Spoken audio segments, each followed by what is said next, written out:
not ready to be married. Ready to be married though? Just when I said. You're not ready to move in? 3 out of the 5 dudes. That's a guy. Oh my God, Michael. What? These dudes just be saying anything. Married at First Sight, Season 10, Episode 7. We have officially reached the halfway mark. And I am nowhere closer to knowing where these couples stand. For Jessica and Austin. Don't y'all fail me. You know, before I record, I always go back and watch because I want to refresh myself on what happened. And now I'm pissed all over again. This show better give me something brand new because I'm mad at Brandon all over again. Taylor, I need a good... Brandy, I need a good backhand from you too. I love that they do the departments that they take care of. Michael going straight to the kitchen. Nico, we can see your panties through your leggings. I'm married. Why put the pillow on the floor? Why you just put a pillow on the floor? What is this? I'm not big on decorative stuff everywhere. No, you don't do that. Okay. Teach him something, Mika. It's like 12 o'clock on Valentine's Day. These new filters are coming out as I record. I am thoroughly confused on this one. This is like a teddy bear supposed to hug me. Oh, Brandon and Taylor are back. I had such high hopes moving back to DC, but I don't know where my husband is right now. He left the airport. It was fun walking in here too and exploring a new place together. Are you writing our book? Is this our love story book? Chapter. I guess the first chapter was what the wedding. Austin seems more real now. Why is Mindy walking in alone? What? He said I'm not ready to move in. You ready to be married though? At first sight, but you're not ready to move in? He is regretting every moment of it. Zach is sleeping with his dog instead of his wife. Oh, he has his ring on today though. Is he about to feed these dogs eggs? This is home. Katie's not ready to be married. She just wants a boyfriend, a long-term boyfriend. This is a super fan. She said I'm pulling a Dr. Pepper home visit and an Iris home visit. This man is using painter's tape to close his boxes. Now, Married at First Sight production. You gave them a house. You gave them a vacation. You couldn't have given them some real tape? That's just doing the most. Wait a minute, is that the purpose of a sheet? Because all my flat sheets are just folded up. Only because I think I shouldn't be giving them away because I don't use them.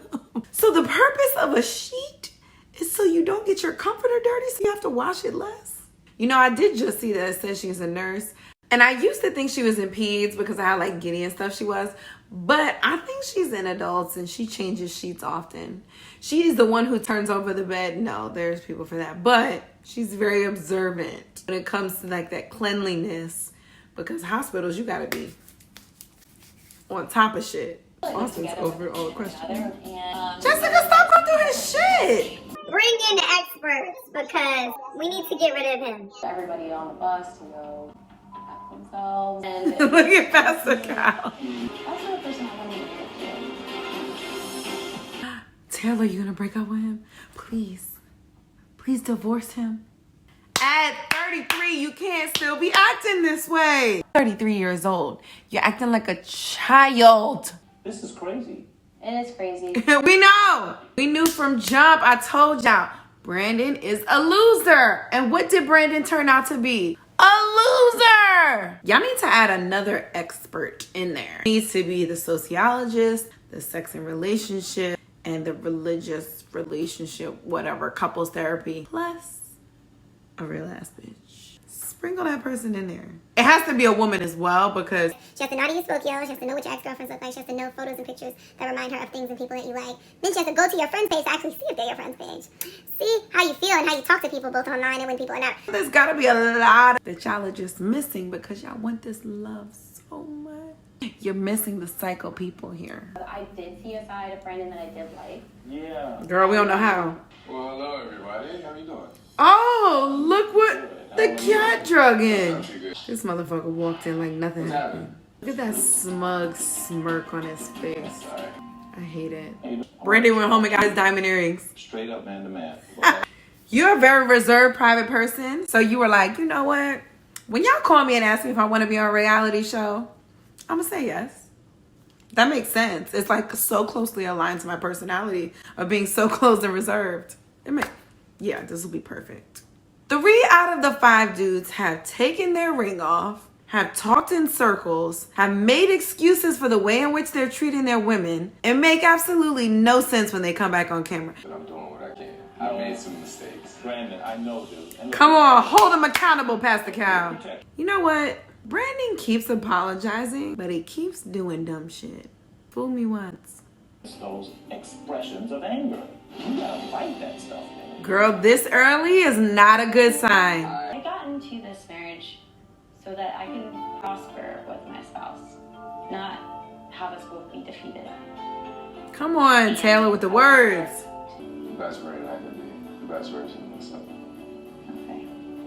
Don't screw this up. It looks like he This means can it be- in this moment right here. I don't have much faith. He's full of shit. Mindy's friend, we are you.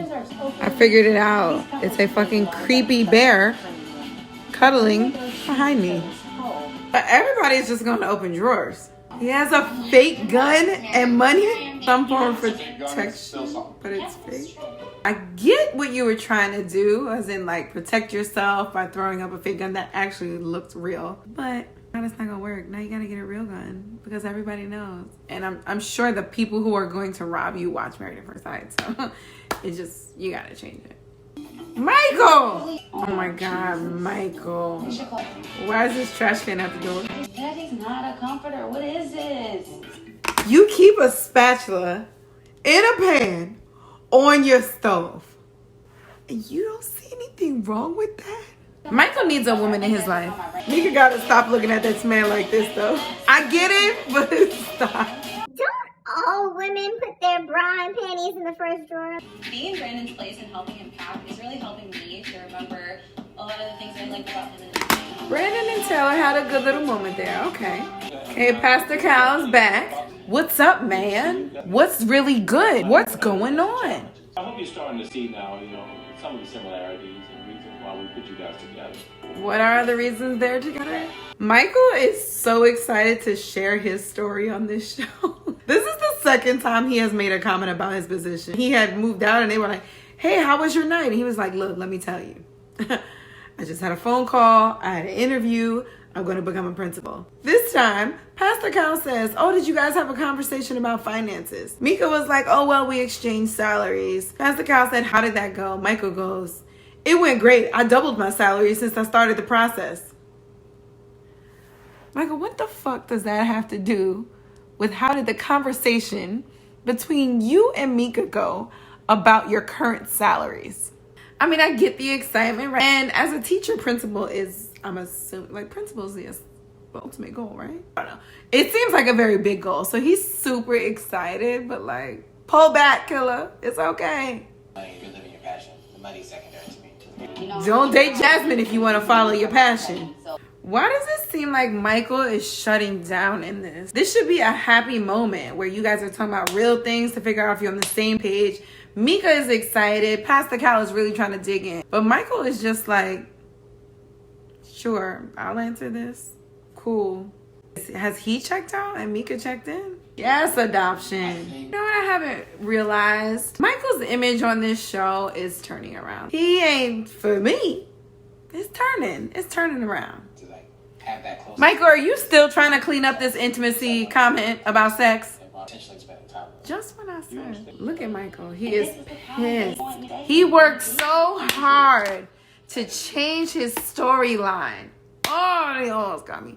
And now they're right back here, and Michael is pissed. And it's hard for me. Look at Mike's face. Yo, he is so upset. I feel like I realized something when when his eyes are closed for a long time while he's talking. That's him thinking of some bullshit. Look at him. We had to have sex. Woo! I said expectation. That's what I said. Expectation is a word.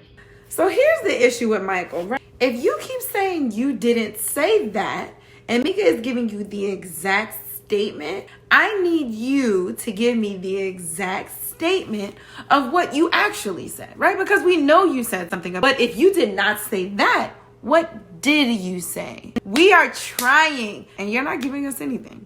How do we get past this? Secret?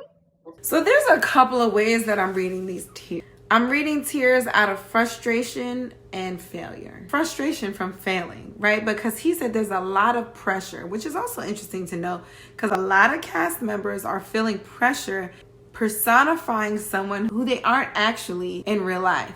And that's where the frustration comes in, and that's where the pressure comes in, because it's hard to keep up this act of someone that you truly are not. Likely he made that comment, but he didn't know it was going to stick this hard and become his storyline. And he has worked so hard in Panama recently in her house to change that image. I even recognized it. I was like, okay, the image of Michael is changing on the show. So now he is so frustrated that this is actually what he knows is becoming his storyline. But you know, there's no one here to blame but yourself. It's because of you, Michael, that this is not brought up again. You could have cleared this up so that no one has to keep talking about it and it's not your storyline. So Mika is dealing with someone she's trying to build with right now. She wants to have a positive relationship with and still wants to see a future with.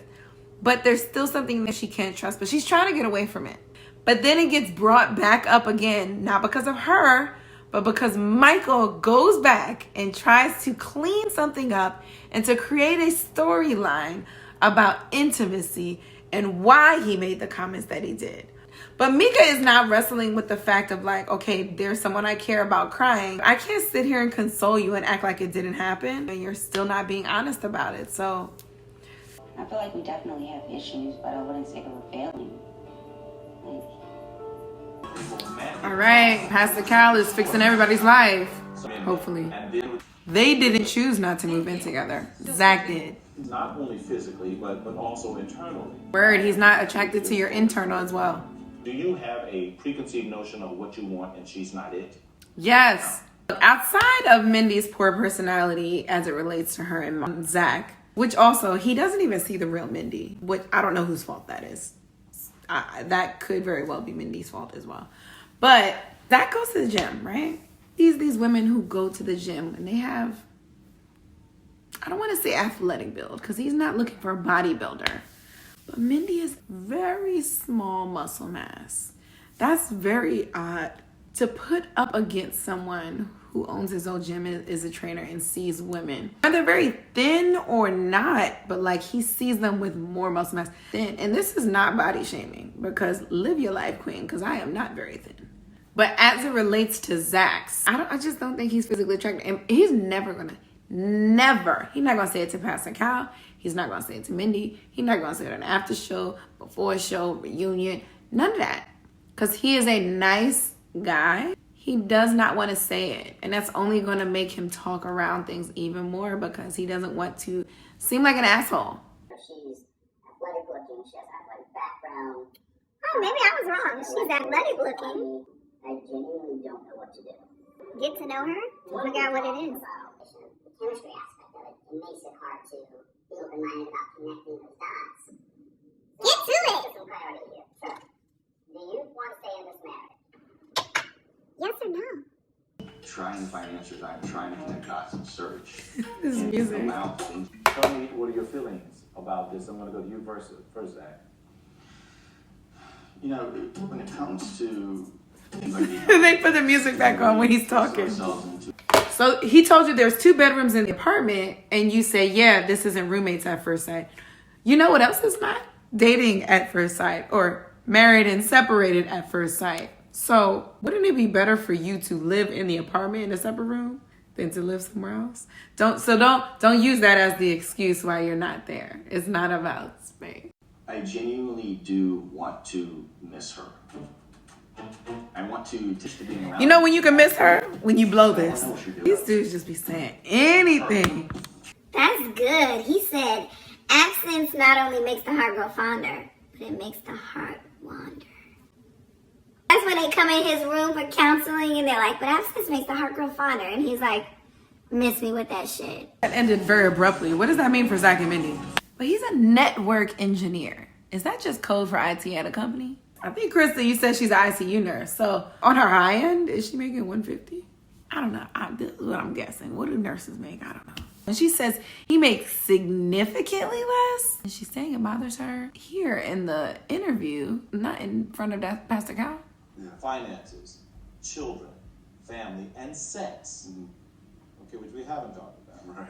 Okay. Well, how's that going? Pastor Cal's so awkward. Full disclosure, I'm worried about Katie and Derek. Really, I'm worried about Katie. I felt like we made as much progress as we could without real feelings behind things. Uh-oh. Do you feel like you're roommates? Is that why I'm worried? But I don't think I could actually, maybe, feel love for at least 6 months to a year. He's putting a time frame on how he feels love. Pastor Cal has said this, that he doesn't believe people fall in love. You decide that I'm going to grow in love with this person, which is a totally different concept than many of us are used to, because we think that love happens upon us. It's interesting. I remember him saying this last year. This is going to change, hopefully it's going to change Derek's mentality. And he told me that he loves me. Wait. Katie, why are you saying this right?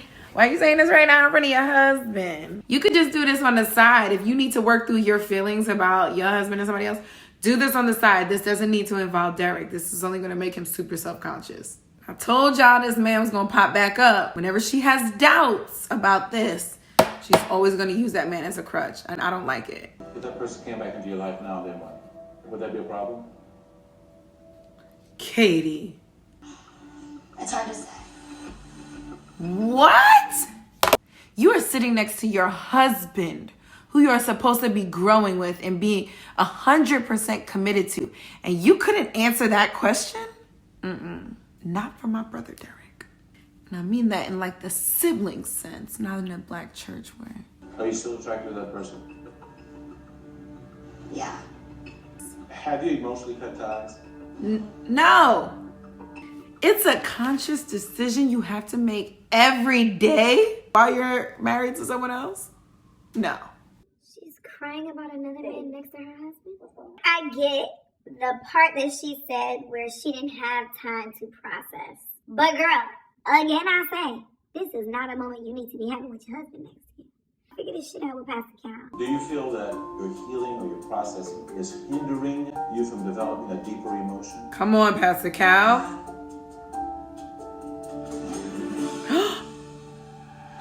She said she feels that her inability to heal is hindering her ability to move forward with Derek. Derek's not excited anymore. Can we just pull back real quick? This is a dude who Katie was talking to for a little bit, right? She wanted a relationship. He did not. Girl, what? Y'all wasn't even in a real relationship. Move the fuck on, okay? How about that? Thank you, Katie, for giving him some validation here. Katie, now you got busted open for doing this dumb shit. Good luck tonight. Quality episode. What we have learned here is that y'all talk too much. Please stop sharing shit with your mates that you don't have to. Zach, you ain't got to tell her that you're not attracted to her. Katie, you ain't got to tell him that there's another guy if it's not interfering in what you doing with him. Figure that shit out up here. Brandon, stop telling these bitches fuck you. Michael, you need to stop talking because you're making excuses for shit. Don't share that fake story with her. Jessica told Pastor Cal that it wasn't an issue about the salary, but on the side, she said it was. Did she do it right?